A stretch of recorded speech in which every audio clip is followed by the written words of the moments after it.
सभी को जय जिनेन्द्र। नमो अरिहंताणं, नमो सिद्धाणं, नमो आयर्याणं, नमो वज्रायाणं, नमो लोहे सवसाहूणं। जय बोलिए देवादिदेवी ऋषि बड़े बाबा आदिनाथ भगवान की जय। संत शिरोमणि आचार्य गुरुदेव विद्यासागर जी महाराज की जय। परम पूज्य निर्यापक श्रमण मुनि शेख स्वाट समय सागर जी महाराज की जय। परम पूज्य निर्यापक श्रमण मुनि पुंगव सुधा सागर जी महाराज की जय। कल की कक्षा में हमने द्रव्य के बारे में पढ़ा था और मुझे लगता है सभी को द्रव्य वाला पाठ अच्छे से समझ में आ गया होगा। भाभी का 6 द्रव्यों के नाम बताओ। हाँ भैया जी, जीव, पुद्गल, धर्म, अधर्म, आकाश और काल।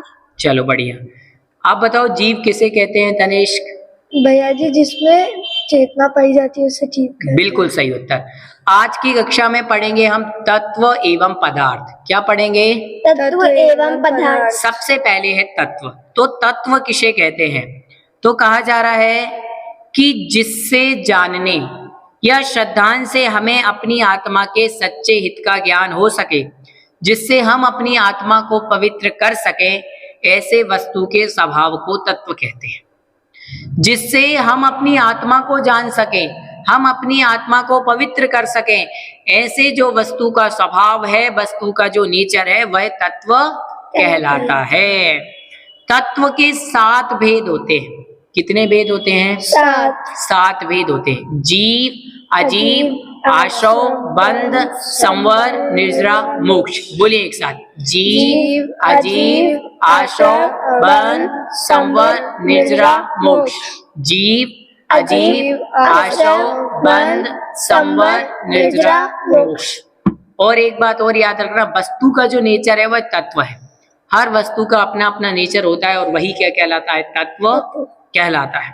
सबसे पहले जीव, जिसमें चेतना पाई जाती है उसे जीव कहते हैं। जीव किसे कहते हैं? जिसमें चेतना पाई जाती है उसे जीव कहते हैं। और अजीब, जिसमें चेतना नहीं पाई जाती उसे अजीब कहते हैं। जैसे कि मैं जीव हूँ, परंतु ये पुस्तक कैसी है? अजीब है। अजीब है। मैं जीव हूँ, मेरा चश्मा कैसा है? अजीब है। ये पेन कैसा है? अजीब है। तो आपको जितनी चीजें दिख रही हैं, मोबाइल हो, शॉर्पनर हो, कुर्सी हो, टेबल हो, मेज हो, कपड़े हो, जो भी चीजें दिख रही हैं, किचन में जो बर्तन होते हैं, ये सब क्या है? अजीब है। अजीब। और हम कौन है? जीव। गाय, हाथी, घोड़ा, बैल, ये सब जीव है। और बाकी सब क्या है? अजीब है। आश्रव, कर्मों में के आने के द्वार को आश्रव कहते हैं। आश्रव किसे कहते हैं? कर्मों के आने के द्वार को आश्रव कहते हैं। हाँ, आश्रव मतलब कर्मों का आना। आश्रव मतलब क्या होता है? कर्मों का आना। ये आश्रव कहलाता है। बंध, आत्मा का जो आत्मा के प्रदेश होते हैं, तो आत्मा के प्रदेशों का कर्म प्रदेशों के साथ दूध और पानी के समान एक में खो जाना, मिल जाना, बंध कहलाता है। आपने देखा होगा कि दूध और पानी को आप मिलाओगे तो मिलाने के बाद दोनों कैसे दिखेंगे? एक जैसे लाइट दिखेंगे कि नहीं?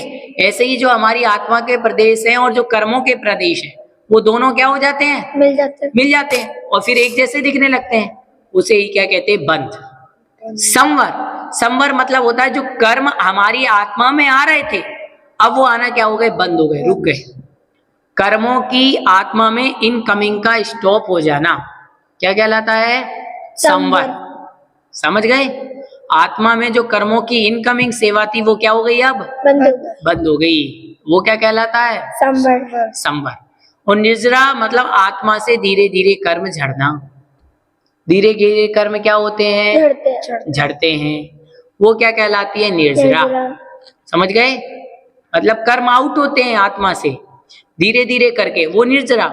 और जिस दिन सारे कर्म आत्मा से आउट हो गए, खत्म हो गए, समाप्त हो गए, उस दिन मोक्ष हो जाता है। क्या हो जाता है? मोक्ष। जैसे कि एक उदाहरण से समझाता हूं।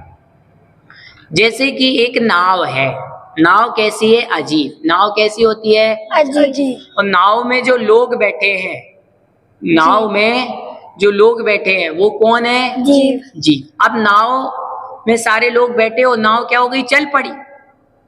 रास्ते में नाव में एक छेद हो गया और छेद में से पानी क्या होने लगा? आने लगा। तो जिस छेद से पानी आ रहा है वो छेद क्या हो गया? आश्रव हो गया। अब वो पानी आकर के पूरी नाव में भर जाता है, तो वो क्या हो गया, बंध। अब आपने कहा पहले तो पानी निकालना है, तो सबसे पहले क्या करोगे आप, वो छेद बंद करोगे कि नहीं, तो छेद बंद हो गया तो और जो नया पानी आना था वो रुक गया, तो वो क्या हो गया, संवर। और धीरे धीरे आपने वापिस जो नाव में पानी भरा था उस पानी को बाहर फेंकना प्रारंभ कर दिया, वो क्या हो गई, निर्जरा। और सारा पानी खत्म हो गया नाव से, तो क्या हो गया, मोक्ष। आ गया। एक बस को जयपुर से इंदौर जाना है, कहाँ जाना है, जयपुर से इंदौर। तो जो बस है वो बस क्या है, अजीब, और बस में जो ड्राइवर बैठा है वो है जीव, और बस के गेट से एक एक करके जो लोग आ रहे हैं आश्रव, वो आश्रव है।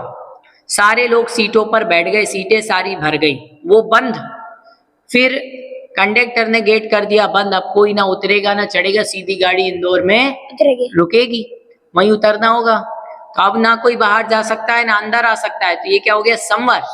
और जब इंदौर पहुंचे गेट खोल दिया कि एक एक करके निकलो, तो एक एक करके ही लोग निकलेंगे ना, तो एक एक करके जो लोग निकलने लगे वो निर्जरा, और सारे लोग निकल गए, ये मोक्ष हो गया। तो आ गया समझ में।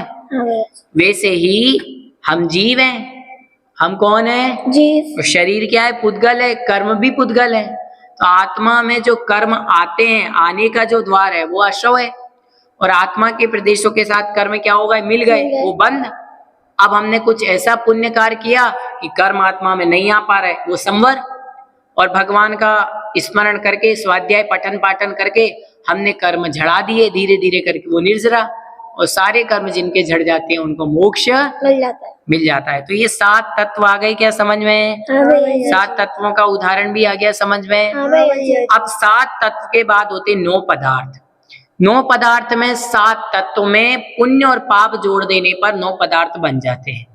जीव, अजीव, आश्रव, बंध, संवर, निर्जरा, मोक्ष और पुण्य और पाप, ये 9 क्या होते हैं, पदार्थ। अब पदार्थ क्या है, जिसमें तत्व पाया जाता है उसे पदार्थ कहते हैं, जिसमें तत्व पाया जाता है उसे क्या कहते हैं, पदार्थ। बस जिस जिस चीज में तत्व होगा वो सारी चीजें पदार्थ है। तो देखोगे आप सब में तत्व है, सब पदार्थ हो गए।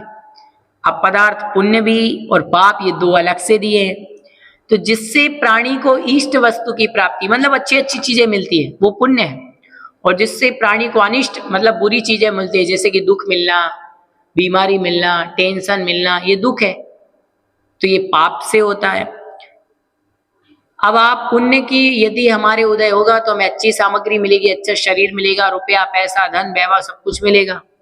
और पाप का उदय होगा तो हम क्या होगा, सब कुछ होगा लेकिन हम कंगाल हो जाएंगे, बीमारी मिलेगी, टेंशन मिलेगा, दुख मिलेगा। तो ये पुण्य पाप, इस प्रकार से 7 तत्व और 9 पदार्थों की चर्चा हुई।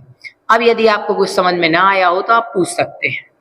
हाँ भैया जी, अब जैसे 7 तत्व है, ये 7 तत्व, ये पदार्थ में भी है 7 तत्व, तो पदार्थ अलग से अपने 9 क्यों नहीं है, 7 तत्व क्यों? वो इसलिए है क्योंकि देखो क्या कहा आचार्य भगवंत ने पदार्थ की परिभाषा में, कि जिसमें तत्व पाया जाता है। तो अब पदार्थ वही है जिसमें तत्व पाया जाए। जैसे कि ये पेन है, तो इसमें तत्व तो ऑलरेडी है, ये पुद्गल है कि नहीं, और ये पदार्थ भी है क्योंकि इसमें तत्व पाया जाता है, इसीलिए इसको पदार्थ का। तो जितनी चीजें आपको दिख रही हैं वो सब तत्व भी हैं और पदार्थ भी हैं, क्योंकि उसमें तत्व पाया जाता है इसलिए वो पदार्थ है।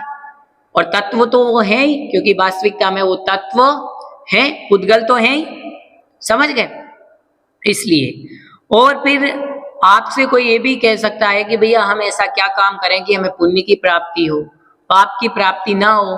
तो पुण्य को प्राप्त करने के लिए हमें मंदिर जाना, पूजा पाठ करना, गाय आदि जानवरों की सेवा करना, साधु संतों की सेवा करना, मुनिराज को आहार देना, दया, अहिंसा, परोपकार का भाव रखना, ये सब करने से पुण्य की प्राप्ति होती है। और पुण्य से हमें रुपया, दुनिया का धन, वैभव सब कुछ मिलता है, मोक्ष भी मिलता है।